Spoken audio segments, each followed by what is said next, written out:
hope you enjoyed my best attempt at an intro here. And I'd like to thank one of our diligent subscribers, early subscribers, JB, for putting together that audio. I truly think that he simply feels sorry for me and my production level here. But it's all about content, as you know, here on Judah Vision. And I'd like to, again, thank you all for joining the show. You all know, if you're here, probably that I'm Judah, the Amazon writer who wrote the best-selling Sacred Scroll of Seven Seals series, which again is only available on Amazon.com.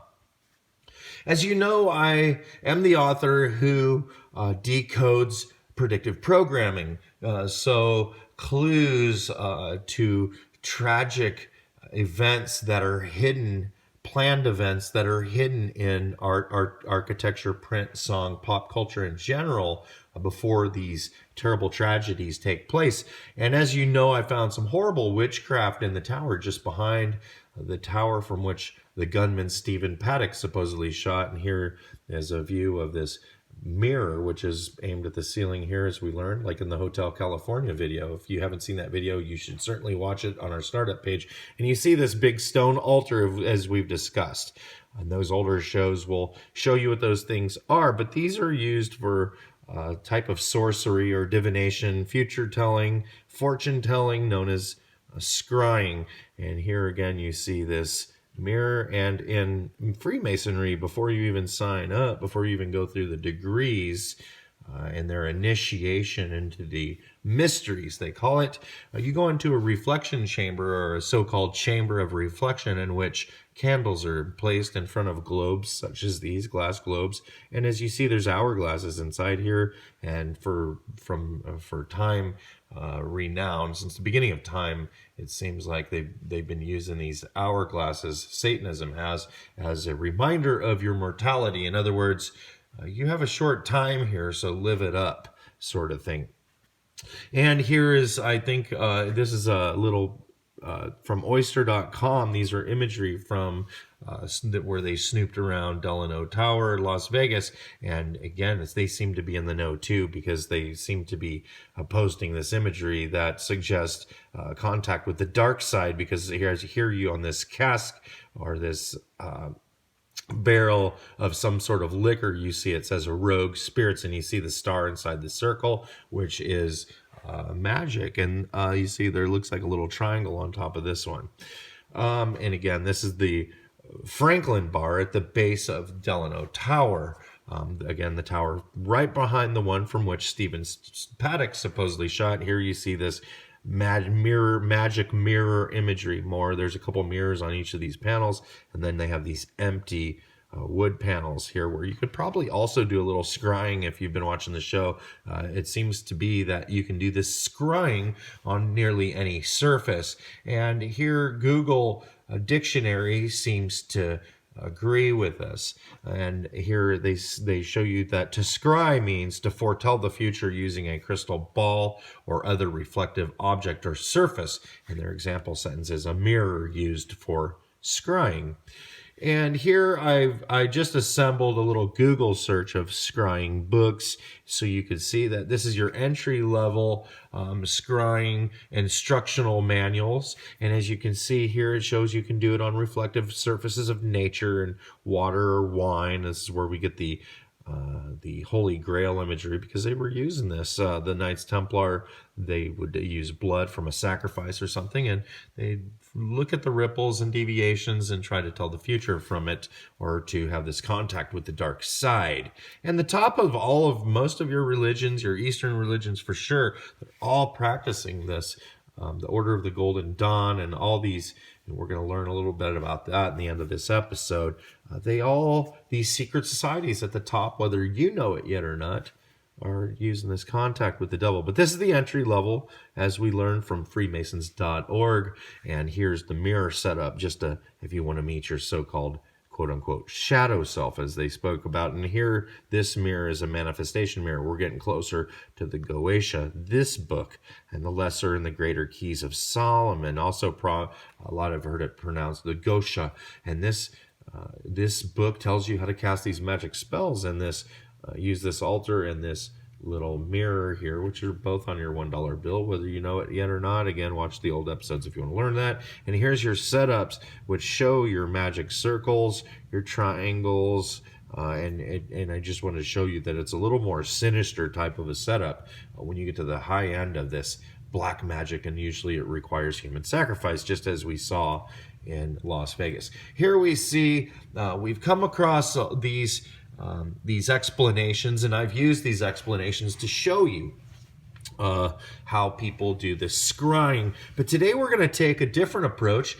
I have a background in research. I've written a lot of papers, and I've won a lot of money for a company that I've started that just finished up clinical trials through the NIH and the NSF programs. So I understand research, and I understand the way the NIH promotes information, which means you probably paid for the research that I'm about to show you.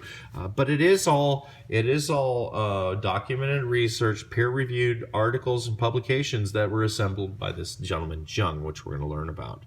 So we're going to take this whole transcendental, metaphysical contact with the dark side, the stargates, these little stargates that people are using, these wormholes to the dark side, and I'm going to show you a scientific understanding that was funded by probably your tax dollars. I don't have the time to look into every detail. You could do that if you'd like, but it is on the NIH website. But I'm going to start you out with a project that was undergone by the U.S. Army with the help of the CIA, which was started in toto. If you've read my books, you understand the CIA was originally the OSS, which was started in toto nearly by Skull and Bones members from the secret society on Yale University, who no doubt use a sinister practice of this same scrying, but they use skulls and candles, and they think in the shadows they can see these skulls talking after they stare for a while, and they use the crossbones as this grail or this retablos.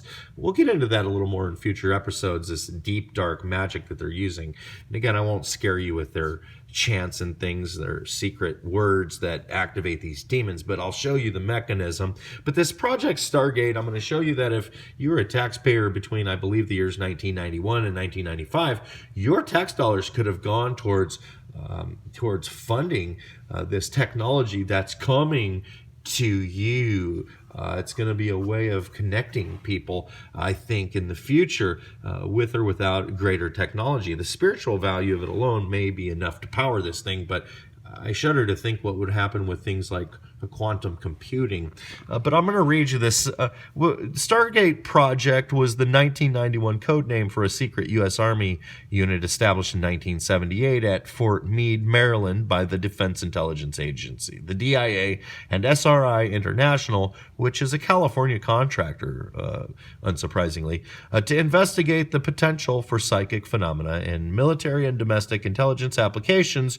The project and its precursors and sister projects, originally went by various code names: Gondola Wish, Grill Flame, which makes a lot of sense if you watch the show, because this flash of light occurs at the moment at which, as Simon and Garfunkel say, their eyes were stabbed with the flash of a neon light. Center Lane was another name. Sunstreak, which makes sense if you understand.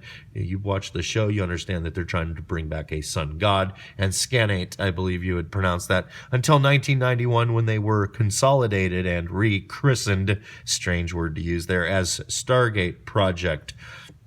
Stargate Project, and as we know, again, Stargates are ways to connect with the other side. Stargate Project work primarily involved remote viewing, the purported ability to psychically see events, and that's what the Bible calls it in Isaiah.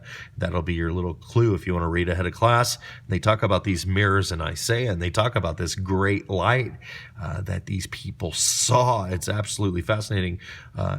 So to see events, they use this mirror magic sights or information from a great distance. The project was overseen until 1987 by Lieutenant Frederick Holmes, also known as Skip Atwater, and aide and psychic headhunter. So this guy knew of these magicians that had this natural ability, and he was a headhunter to Major General Albert Stubblebine, and later president of the Monroe Institute.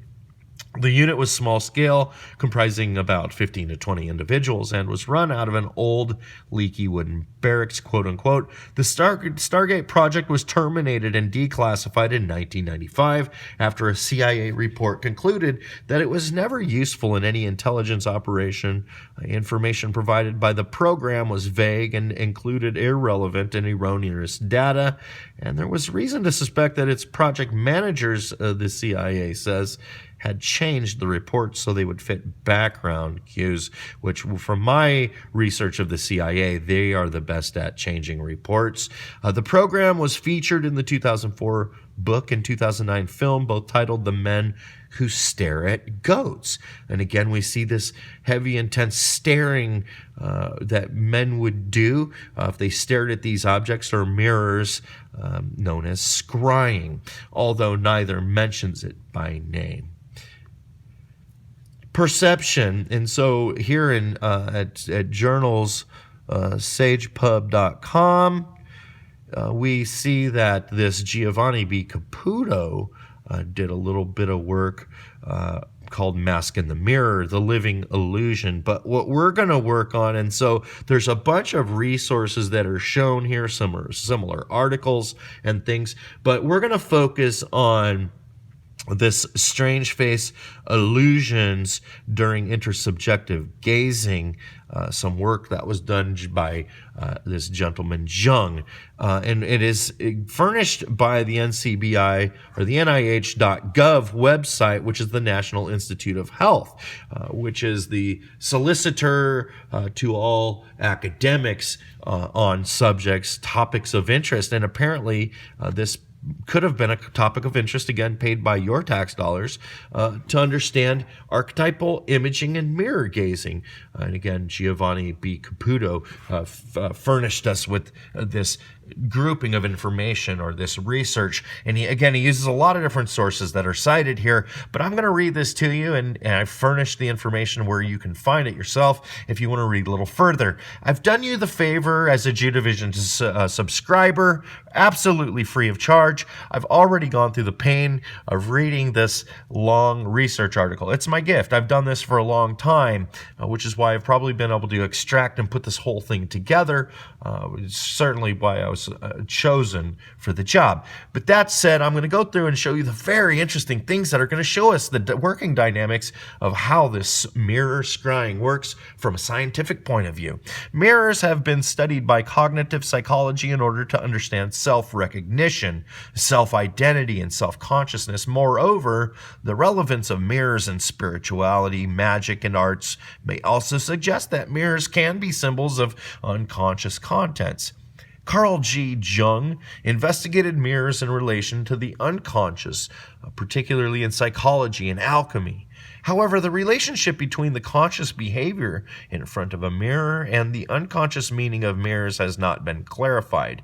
And recently, empirical research found that gazing at one's own face in the mirror for a few minutes at a low illumination level, so a candle, produces the perception of bodily dysmorphic illusions or strange faces, So your face begins to change into unidentifiable, creepy faces that are dysmorphic. Healthy observers usually describe huge distortions of their own faces, monstrous beings, prototypical faces, faces of relatives and deceased, and faces of animals. In the psychiatric population, some schizophrenics show a dramatic increase of strange face illusions.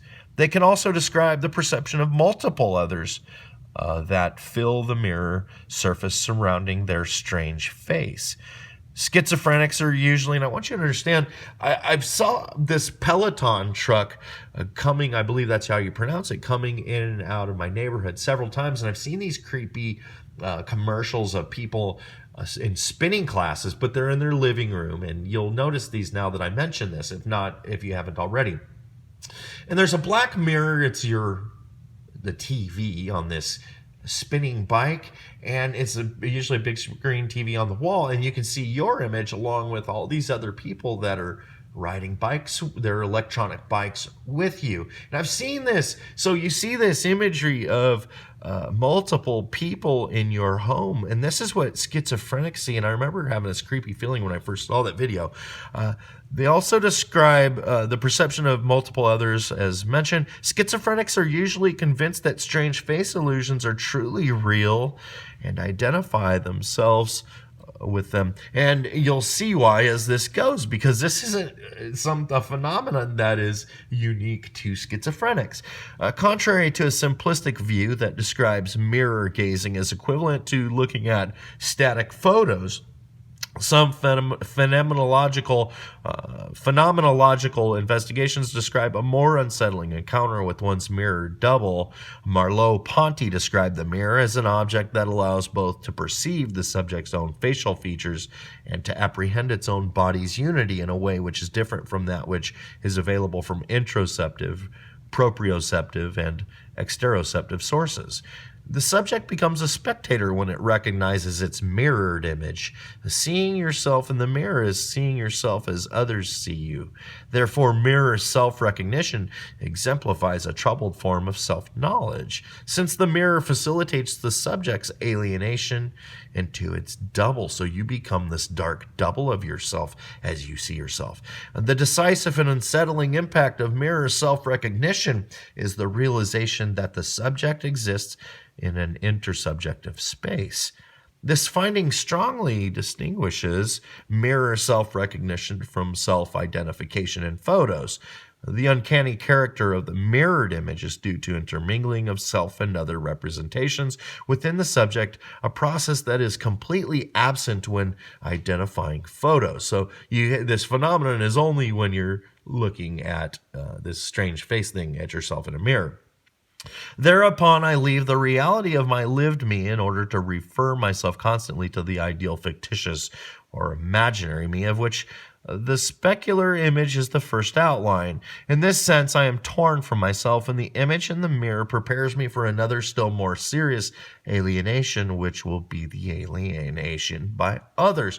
And the reason I find this interesting, even though it seemed to drag on in the very end, this particular passage, is because we have been, as a race, as a population, as a society, we've been desensitized to this mirror use by things like Snapchat, where these filters make you look like even things like demons. And little do you know, if you just stared at yourself for a little bit longer in that mirror without the filters, you would become that stuff too. But I fear that this dissociative behavior that is spoken of by the National Institute of Health, here, this research that they have thought was important enough to post for you, that we should be very, very concerned about this. In connection to phenomenological experiences of alienation or disassociation by the subject in front of its reflected image, a relationship to out-of-body experiences can be discussed. Experiments with virtual reality showed that a multisensory bodily self-representation is bound through the integration of visual virtual reality and touch information and experience of spatial self-location. During mirror self-recognition, a similar binding process is probably present for multisensory integration of visual, i.e. the mirrored image of the subject's body, somatic, kinesthetic, affective, and motor representations into a global representation of the subject's self. So you get this whole tactile, imaginary tactile sensation from watching yourself in the mirror that begins to pull away from what you see and starts talking to you, as you'll see. Strange face illusions in the mirror have been recently described during gazing at one's own face reflected in the mirror for a few minutes at a low illumination level, again a candle. Healthy observers sometimes see huge distortions of their own faces, but they often see monstrous beings, prototypical faces. So a lot of people seeing the same stuff at different times in the mirror, faces of relatives and the deceased And faces of animals, as we've learned, a lot of these people think they can astrally project into animals or birds over far distances. And in this image, you can see the mirror set up on a tripod, which is how they set it up on Solomonic Black Magic. And again, you wouldn't get necessarily the demonic information, but who's to say with this low-level form of the witchcraft, and he'll go into the alchemy and the Kabbalah type stuff at the end of this, so stay tuned. Consistent with these ideas of a dissociative process, observers wearing a full-face theatrical mask during mirror gazing, e.g. a Japanese kimote, mask of no theater, have described how the facial features of the mask become animated, e.g. opening the physically closed mouth. So a mask that's physically closed mouth begins to open and speak with you. As for lip movement or speaking or shifting the animated eyes, so it begins looking around and stuff. And strange faces in place of the physical mask are perceived. And healthy individuals, so people like you and I, strange face illusions during mirror gazing usually involve the perception of one strange face at a time, so they don't see these crowds. So apparently these people see themselves as their personalities have become split. You see one you or as many you as you view yourself. And man, I hate to say this, but could this be demonology? The duration of the illusion has been reported to be roughly 7 seconds. However, there are some healthy observers who describe intense flux or streaming experiences of continuously changing faces of unknown persons. The stream of new faces can last for a relatively long time. Only a few healthy individuals describe the perception of a second face, like another man/woman. We see a lot of this man-woman symbology in Matt Cooper's paintings, this alchemical Adam and Eve who are tattooed up and things, just behind their face that instead becomes dark and unmoved like an inanimate mask. Alternatively, some schizophrenic patients describe the perception of multiple others that fill the mirror surface. Again, the Peloton mirror surface surrounding the strange face phenomenon. And many patients were convinced that strange face illusions were truly real and identify themselves with strange face. And here it doesn't specifically. It's just, this is unbelievable. Illusions differently from healthy individuals who were never identified with them. This deficit in schizophrenia can be caused by pathological ego dysfunction, it says. Emotional response to a strange face illusions are usually relatively intense in healthy individuals and can be dramatic in some schizophrenic patients. So the schizophrenic patients freak out, rightfully so. Most frequent emotions are surprise, interest, and astonishment. Other emotions include negative emotions such as moderate fear, anguish, and fright, while positive emotions such as hilarity and joyfulness are rare. So how people get sucked into this stuff is beyond me. At present, only in a few cases have I had the opportunity to examine healthy, naive observers who underwent a number of mirror gazing sessions over a number of days. So people who have never done this before seem to report the same things. And these people had 5 to 20 sessions of 30 to 60 minutes each. It says, and the strange face that they perceived, meaning all these people perceived the exact same strange face the first time in the mirror, was by a person who was unknown or opposite to their conscious character and bodily appearance or sexual genre, e.g. a dark man, an old ancestor, or a bad witch. So all these people saw one of these 3 archetypes, which is absolutely phenomenal. And again, these are naive, healthy individuals all seeing the same exact creepy things, people talking to them in the mirrors as they look at this mirror for 30 to 60 minutes. Again, they saw this. But moreover, I want to point your attention to that, and you'll see more of this hammered in here as fact, that these people perceive themselves as opposites. And remember, Satanism is always opposite. You see yourself opposite in the mirror. Your left eye would be on the other side when you're looking at yourself in the mirror. Words are backwards. as Leonardo da Vinci wrote backwards. Again, he was mixed up with the same Prioria Zion creeps.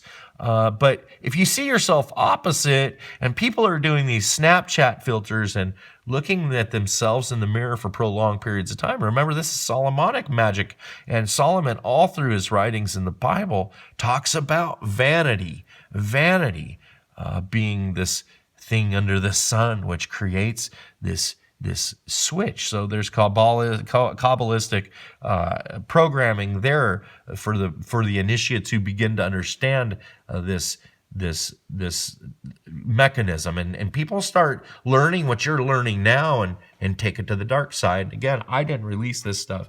All I'm trying to do is prevent it now that it's out.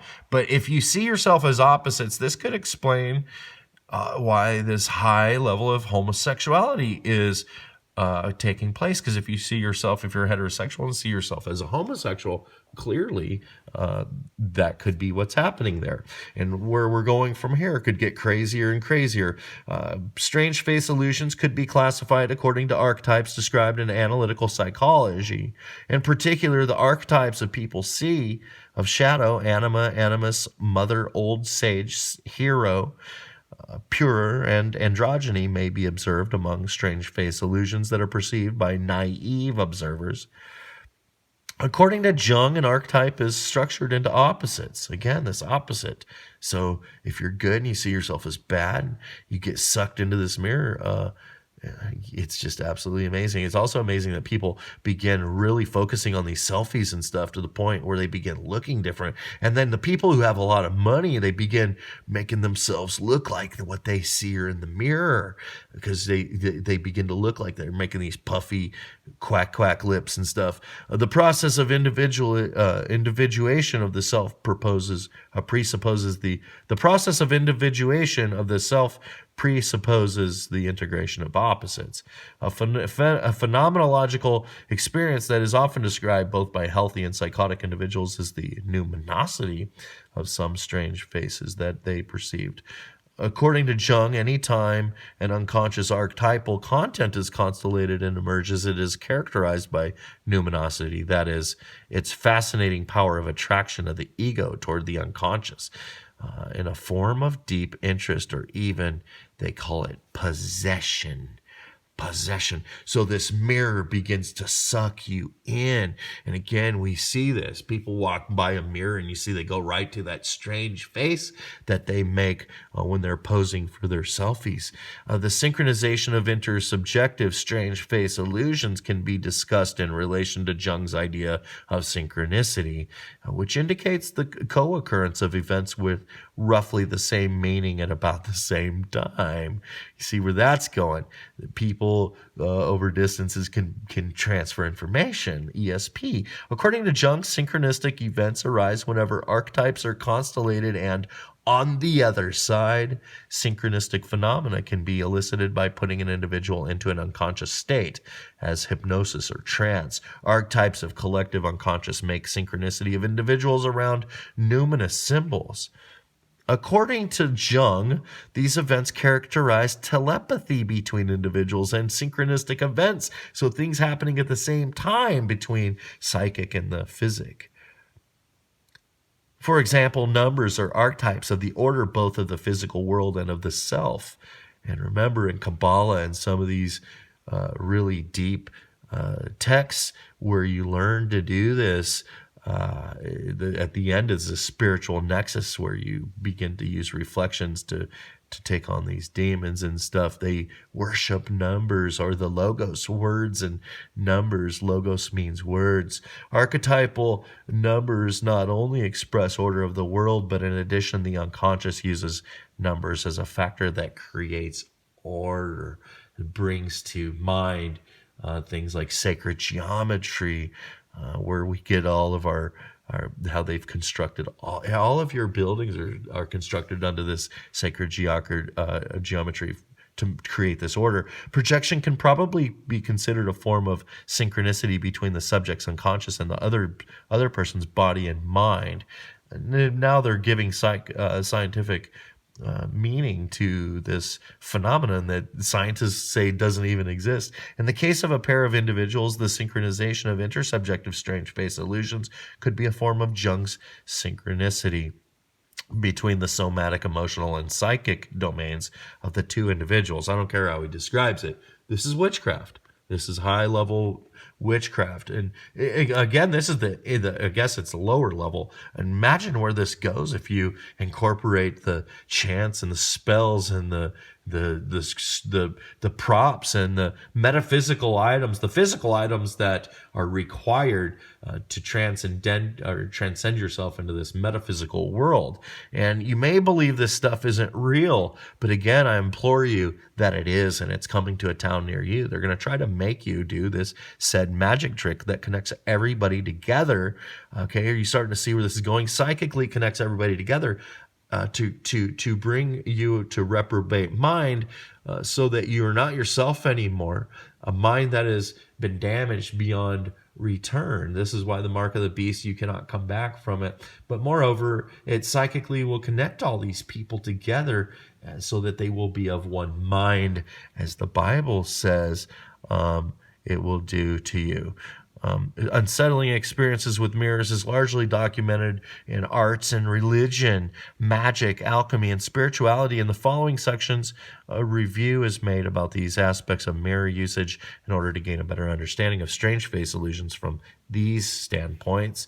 Mirrors and magic and alchemy here. The magic power of mirrors dates back probably from the beginning of their invention. The art of using mirrors in divination and prediction of individual destiny is found in the Dionysian testimonies. The legend chanted in the poem Dionysiaca by Nonnus of Panopolis describes the killing of Dionysius as a child by his brothers, the Titans, so these half giants, half gods. Just when Dionysius gazes into the fascinating mirror from Birth of Dionysus, Archaeological Museum of Bologna, Italy, a very large number of Greek and Roman vases show bacchantes or satyrs dancing in trance while gazing into a portable mirror.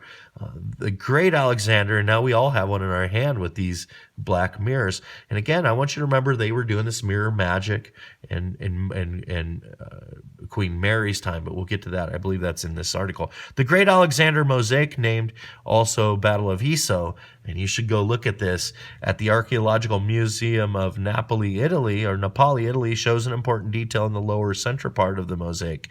A dying warrior gazes into the backside of his reflecting shield to see his ghost.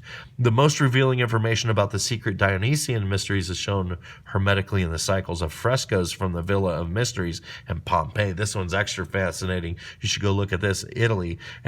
And old Silenus offers some wine in a large reflecting silver bowl to a young man. Again, this Holy Grail is what that is so it can transfer you, this spiritual transformation. But you look into the Holy Grail, it has wine or maybe even a higher level of magic blood from a human sacrifice in it.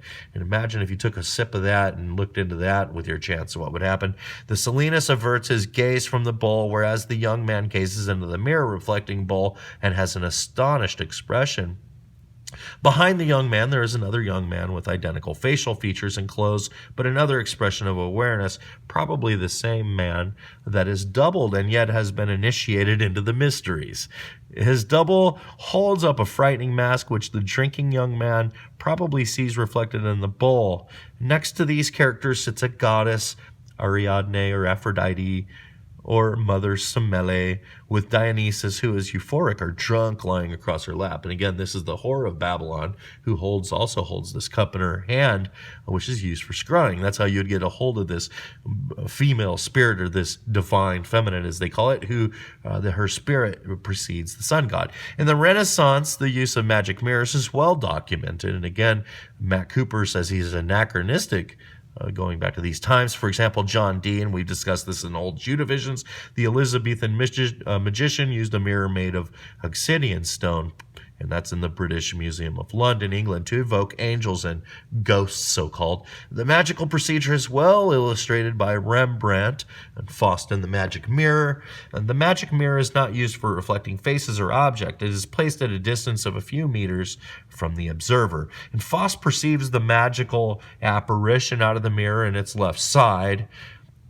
Paracelsus describes the construction of magic mirrors through the fusion of 7 metals in order to establish a connection between macrocosm and microcosm.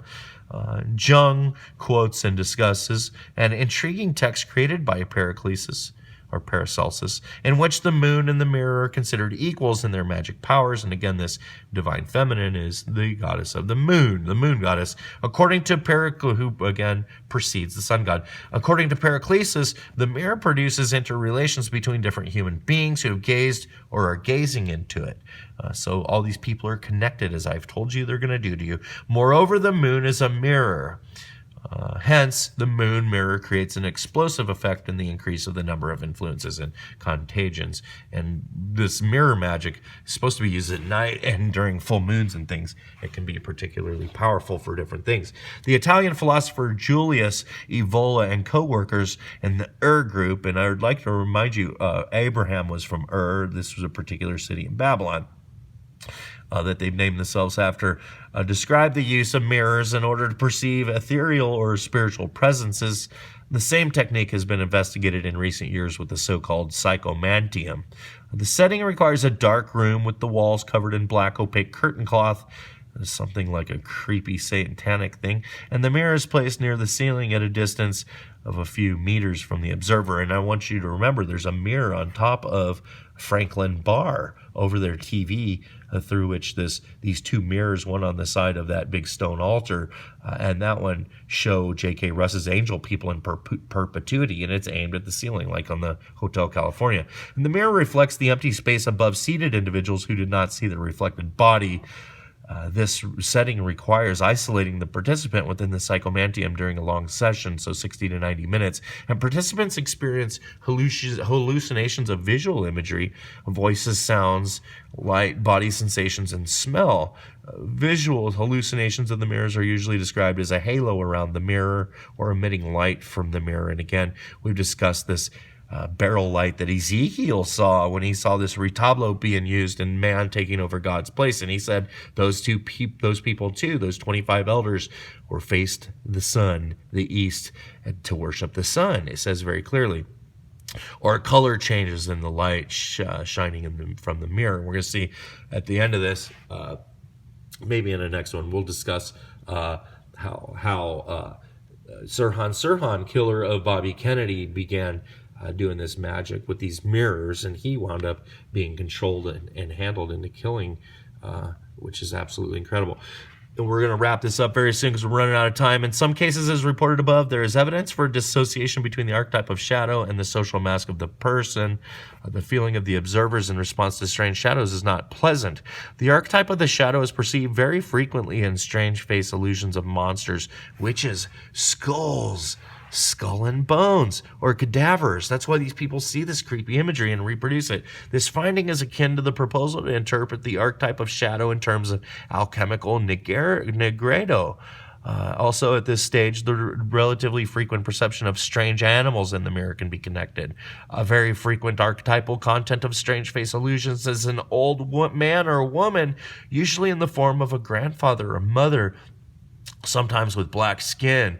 Usually observers in response to the old man or woman feel his or her intense numinosity. So all these people see these same archetypes when they look in the mirror. Observers often state that the old man or woman seems to want to communicate something important. And again, going to these higher levels of black magic will give you that actual contact in what they call auto writing or auto pen, or a lot of these people do different stuff to write down what these things say, as John Dee did. The strange old man or woman can be considered an archetype of the old sage or alchemical magister. Another archetype that is also described by naive observers, so people who have never done this, is the archetype of anima or animus, in the form of strange face of the opposite sex to the observer. So you see yourself as this opposite sex, usually having a cheerful presence. So you're this giddy gay guy when you see yourself. Oh, this explains a lot. The numinous child, usually seen with shining eyes, wow, is also found in strange face illusions by relatively few naive observers. And strange face illusions, a relatively rare archetype is the androgyny. So crazy. And psychiatric patients, strange face illusions are usually characterized by negredo. Most schizophrenics perceive skulls, suicidal doubles, and dangerous felines like the Knights Templar who worship cats. Some schizophrenics describe angels and gods in their hallucinations, but when they are placed in front of the mirror, they discover that angelic presences are, in fact, satanic strange face illusions. Some schizophrenics, but none of the healthy individuals, experience multiple concomitant apparitions of different people in the mirror surrounding their strange faces. Further research may be done in patients with body dysmorphic disorder who suffer from their bodily imagery appearance that in terms of their actual physical body is strongly dissociated from previous research in healthy individuals. Another finding is that a participant can often perceive different strange face illusions, which can be classified into opposite archetypal contents of pairs of archetypes. Examples of strange face archetype pairs may be the young man or woman and old woman. So anyways, I'm going to wrap this up because we're getting a little long in time here. I guess that's the very end of it. I'll finish up here. From previous research in healthy individuals, another finding is that a participant can often perceive different strange face illusions, which can be classified into opposite archetypal contents or pairs of archetypes. Examples of strange face archetypal pairs may be the young man / woman and the old man / woman, the shining child and the very old woman / man, the unknown man and the unknown woman, the animal, blah, blah, blah, and the witch, and so on. So anyways, you see how this works. I wanted you to get a scientific approach to this. And in the next episode, which I'll put in the same series here on the front page of Judavision, we'll talk more about Bobby Kennedy's assassin, Sirhan Sirhan, who was using this Order of the Golden Dawn technique of mirror magic when he was obsessed by these mirrors. He said he couldn't walk by with one without going into this trance or this haze, this psychic haze. So I want you to stay in tune, which that led him to getting out a gun, same type of situation. But thanks for joining Judavision. I hope that you will. I'm going to go through some of this here to get to where I'm going here. Thanks for joining Judavision. I hope that you will go buy one of my books. If you've already bought one, thank you for that. And I want you to know this fuels what we're doing here, this research. And I hope that if you've bought this book, you're not angry, but for the people who haven't bought it and I need to tip them over the edge, the digital copy is on sale now for 99 cents. Go buy this book, and then when you realize that it's true, you guys, and that I'm doing this as a labor of love to help people, and because I am a watchman, as it says in Ezekiel, I'm a watchman, and so that's, if you've enjoyed the book, go buy the hard copy and pass it to somebody. I've priced those a little more, so a lot of people have asked me how they can help financially. Right now, that's how you can help. I wrote these books so that we can wake up others. And again, you can also join Judavision. Thank you for joining the show, and we'll talk to you next time. God bless.